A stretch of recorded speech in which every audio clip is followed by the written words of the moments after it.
Dopo ore di silenzio, un messaggio secco e carico di indignazione ha fatto tremare i social. Gökberk YLDRM ha parlato. Non un comunicato neutro, non il solito "mi affido alla giustizia", ma un'affermazione frontale, quasi una sfida. Intanto, accanto a lui, Cemre Arda ha scelto di restare presente senza invadere la scena, lasciando che fosse la sua stessa serenità a raccontare il resto. È da qui che dobbiamo partire. Dalle parole che hanno diviso il web, dalle immagini del rientro a Roma, dall'eco di titoli che, in una notte, hanno associato il suo nome alla parola più pesante per un attore che lavora all'estero. Tutti si chiedono la stessa cosa, ma nessuno ha certezze definitive. Cosa è davvero accaduto a Gökberk YLDRM e perché si è creato un terremoto tanto grande intorno a lui e a Cemre? Nelle ore più concitate, sono rimbalzate le notizie che conosciamo.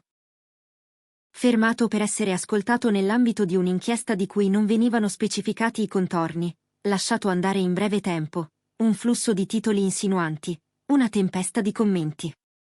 E poi, all'improvviso, la contronarrazione del diretto interessato.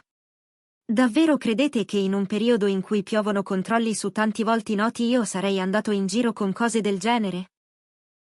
Ha scritto con tono tagliente, ribadendo che, se ci fosse stato anche solo un minimo fondamento, non sarebbe uscito così in fretta. Non una semplice autodifesa, ma la scelta di rovesciare il tavolo, di mettere in discussione il circuito mediatico che lo aveva sommerso. La notizia iniziale, priva di dettagli e stracolma di allusioni, ha acceso la miccia. In pochi minuti, parole come accompagnato, ascoltato, rilasciato hanno colmato le bacheche. Nel mezzo, quell'etichetta maledetta. Droghe.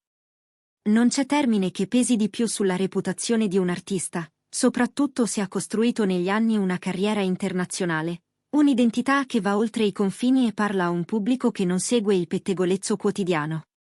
Gökberk YLDRM ha trovato spazio e stima in Italia, ha tessuto rapporti con produzioni e brand, e sa bene che tutto può franare per un titolo formulato con leggerezza.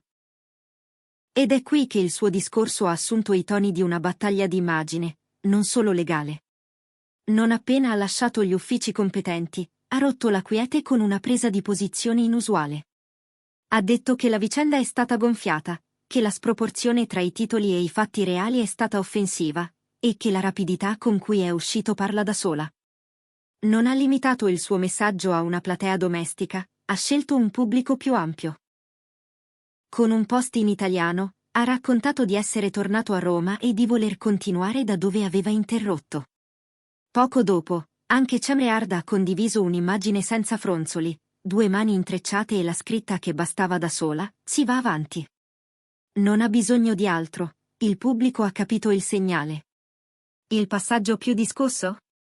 La critica diretta alla stampa turca, accusata di dare spazio al sensazionalismo e di non essersi presa la briga di verificare. Cari amici in Italia, sapete già quanto certi titoli nel mio paese sappiano essere spietati, ha scritto con un filo di amarezza. In tanti hanno letto in questa frase non solo una reazione al caso del momento, ma la somma di una frattura che si trascina da anni, da una parte la scelta di lavorare oltre confine, dall'altra l'impressione di essere bersaglio facile ogni volta che il suo nome torna in prima pagina. La domanda che ha dominato i talk e i commenti è stata inevitabile. Sfogo comprensibile o fuga dal confronto? Il ritorno in Italia, avvenuto il giorno dopo, è diventato un nuovo capitolo del racconto. C'è chi ha parlato di fuga e chi, conoscendo i contratti già firmati, ha parlato di calendario che non poteva aspettare. A Fiumicino, poche parole, sguardo fermo, una mano sulla spalla di Cemre. La scelta dell'italiano nei post non è passata inosservata. C'era la volontà di parlare al pubblico che oggi sostiene gran parte dei suoi progetti, ma anche il desiderio di uscire dal rumore e farsi capire da chi, in quella confusione, voleva ascoltare davvero. Se ci fosse stata una sola ombra concreta, non mi avrebbero ridato il passaporto in poche ore, ha scritto, lasciando che il tempo, o meglio, la sua brevità, diventasse l'asse della sua difesa. Intanto, i social si sono spaccati in due. Da un lato chi ha gridato al linciaggio mediatico. Se lo rilasciano subito, significa che non c'è nulla, la solita caccia a chi ha successo all'estero, gli vogliono rovinare i progetti internazionali. Dall'altro, i dubbiosi, perché reagire con tanta durezza, se non c'è niente, perché attaccare la stampa, Cemre sta coprendo, oppure sta proteggendo l'uomo che ama. E proprio la posizione di lei ha attirato un'attenzione particolare. Mai un'uscita fuori luogo, nessuna frase contro i giornalisti, solo il percorso netto di una compagna che non arretra ma non alimenta la rissa. Gli addetti ai lavori parlano di guerra di percezioni. Gökberk YLDRM non sta solo difendendo un nome, sta difendendo un sistema di relazioni che si fonda sulla fiducia, progetti televisivi in Europa, trattative cinematografiche, accordi pubblicitari, incontri con i fan. Basterebbe una didascalia infelice per mettere tutto a rischio. Per questo, dicono, ha scelto la strategia del tempo, ripetere la velocità con cui la vicenda si è chiusa, lasciare che la cronologia faccia il lavoro che spesso non fanno i chiarimenti formali. È una scelta che parla al grande pubblico, perché tutti sanno quanto la durata di una trattenuta influenzi l'idea di colpevolezza. Nei retroscena, le tesi si rincorrono. C'è chi sostiene che il suo successo all'estero dia fastidio. Chi interpreta la sua freddezza con certe rubriche come una prova di distanza, chi vede in alcuni titoli un calcolo preciso per capitalizzare sull'ondata emotiva. Nulla di questo è stato mai confermato in modo ufficiale, eppure la mareggiata si è sollevata lo stesso. Nel vortice, una frase è rimasta impressa: davvero pensate che mi presenterei in pubblico con roba simile proprio mentre i controlli sono altissimi? È ruvida, certo, ma ha segnato un confine. Ha trasformato la difesa in un attacco alla macchina che, in poche ore, aveva ricamato su mezza informazione. Il nodo cruciale resta il rapporto con la stampa turca. È un legame complicato, fatto di fasi alterne, di interviste mancate e di sorrisi congelati sui red carpet. Per alcuni, la sua critica è il sintomo di una delusione che si trascina da troppo. Per altri, è una mossa studiata per rafforzare il legame con l'Italia, dove oggi gioca gran parte della sua partita. Ma in questa equazione va inserita anche Cemre Arda, che non ha mai abbracciato la retorica dell'esilio mediatico, ha tenuto le distanze dal clamore, ha preferito la persistenza del lavoro al rumore dei feed.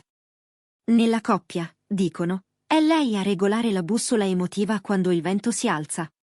In tanti si chiedono, è un episodio che incrinerà il rapporto di Gökberk e Cemre con il paese d'origine o, al contrario, è l'inizio di una fase nuova in cui si alzeranno barriere chiare tra cronaca e fango? La verità è che, in questo mestiere, la linea è sottile. Eppure, i fatti raccontano un percorso preciso: chiamata, chiarimento rapido, uscita, volo per Roma, set che riprende, post misurati ma decisi. Per i sostenitori, è la prova che la realtà conta; per gli scettici, è solo una strategia di comunicazione oliata alla perfezione.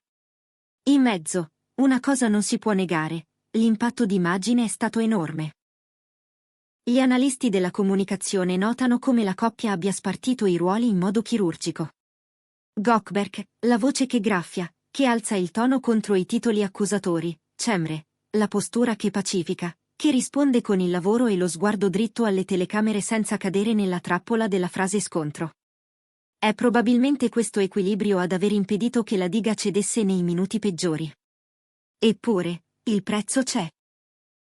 Quando online restano domande sospese, le discussioni non finiscono davvero. C'è un altro aspetto che ha fatto discutere: la lingua. Non è un dettaglio casuale che il primo messaggio sostanzioso sia arrivato in italiano. Ha fatto pensare a un pubblico scelto, a un terreno mediatico più stabile su cui spiegarsi. Per qualcuno, è stato un gesto calcolato; per altri, semplicemente il modo più diretto di parlare a chi, in questo momento, tiene le fila dei suoi progetti. In ogni caso, la mossa ha avuto un effetto: ha costretto le ricostruzioni a rincorrerlo altrove, a uscire dall'inerzia dei sospetti. E la parola droghe? È rimasta sospesa, come un macigno che non trova appigli. I titoli l'hanno usata, i commenti l'hanno moltiplicata, ma le carte, quelle che contano, non l'hanno mai sostenuta. È il paradosso perfetto del gossip moderno: ciò che non esiste nel merito può esistere per giorni nel racconto, e finché esiste nel racconto, produce danni veri. Forse è per questo che la replica di Goldberg è stata così brusca, non difendersi soltanto, ma attaccare l'idea che basti una parola per rovinare un lavoro costruito nel tempo. Alla fine, resta l'immagine di due persone che scelgono una sola direzione: andare avanti. Set, riunioni, bozze di contratti, orari serrati. In controluce, una consapevolezza: ogni crisi è anche un referendum sul futuro. Stavolta il risultato lo vedremo presto. Ma un segnale è già chiaro. Non hanno intenzione di scivolare nell'ombra. Né lui, che rifiuta di farsi definire da un titolo, né lei, che rifiuta la scorciatoia delle parole facili. E allora, la domanda resta aperta come tutte le grandi domande dello spettacolo: è stato un gigantesco fraintendimento alimentato dal bisogno di clamore o la manifestazione, l'ennesima, della distanza tra chi fa notizia e chi racconta la notizia? La risposta non la dà un post, la dà il tempo. Intanto, la cronaca dice che le accuse lanciate nei titoli non hanno trovato appoggi solidi, che la procedura si è conclusa in fretta e che la vita, per chi lavora, non aspetta. Se questa tempesta cambierà il rapporto con la Turchia o segnerà l'inizio di una gestione più rigida della comunicazione, lo scopriremo presto. Una cosa, però, è già incisa: Gökberk YLDRM non arretrerà di un passo quando la sua reputazione sarà in gioco. E accanto a lui, Cemre Arda continuerà a dire molto anche quando parla poco. Nel mondo del gossip, nessuna storia finisce in un solo episodio. Questa è solo una stagione di una serie più lunga. Le domande continueranno a tornare, le letture si moltiplicheranno, e forse proprio qui sta il senso: riuscire a restare lucidi, a distinguere ciò che è reale da ciò che suona bene nei feed. E ricordare che, dietro ogni titolo rumoroso, c'è una carriera fatta di scelte e responsabilità che non possono essere ridotte a una parola. Se avete qualcosa da dire, questo è il momento, nei commenti, diteci come la vedete. Pensate che la reazione sia stata adeguata o eccessiva? Vi convince il modo in cui hanno voluto parlare al pubblico internazionale? E soprattutto, credete che la velocità con cui tutto si è chiuso sia un indizio sufficiente per archiviare il caso? Restate con noi, perché continueremo a raccontarvi quello che di solito resta dietro le quinte, e lo faremo finché ci saranno storie che meritano di essere spiegate davvero.